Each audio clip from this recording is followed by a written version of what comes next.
Hey, Blazer Tales. Oh, I got a good one for you today. Today, we're going to do the first chapter Friday reading of The Wild Robot Escapes.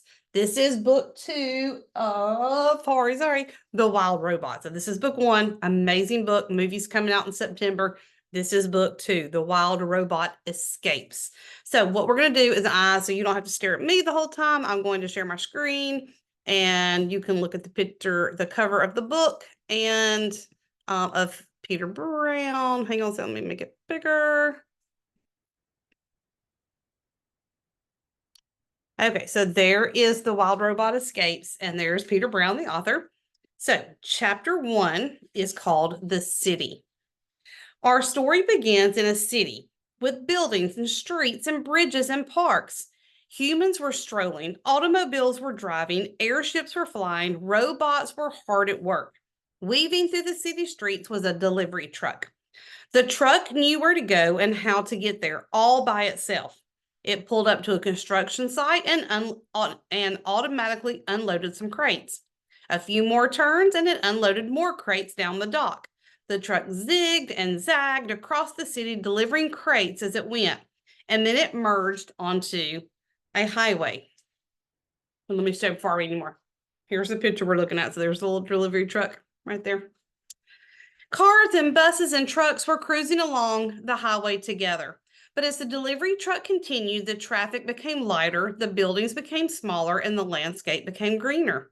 With nothing but open road ahead, the truck accelerated to its top speed. The landscape outside was now just a green blur, occasionally broken by a flicker of gray as the town flew past. On and on the delivery truck went, racing over long bridges, shooting through mountain tunnels, gliding down straight stretches of highway until it started to slow.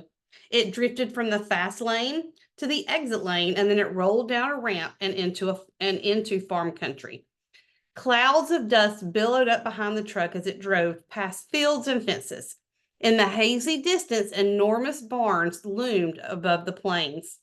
The air was thick with the smells of soil and livestock. Robot crews methodically worked the crops and fed the animals and operated the massive farm machines. A hill gradually climbed into view. The hill was crowned with trees and white buildings. Another farm, but this one was smaller and shabbier than the rest. Out front was a crooked sign that read Hilltop Farm. Wheels crunched on gravel as the delivery truck rolled into the driveway and up to the top of the hill. It stopped beside the front porch of the farmhouse and dropped its last crate on the ground. Then the truck drove away. Reader, you can guess what was tightly packed inside that crate. If you guessed a robot, you're correct. But this was no ordinary robot. It was Rosm Unit 7134. You might remember her old life. You might remember her old life on a remote wild island. Well, Roz's new life was just about to begin. Oh my gosh. So if you remember the wild robot, she crashed onto the island and she ended up learning lots of stuff about the island. She adopted a son. She had Bright Bill, who was a goose. She had all these animal friends until they tried to come and take her away, and things didn't go very well. And she was just not destroyed, but she was heavily damaged. The animals couldn't fix her.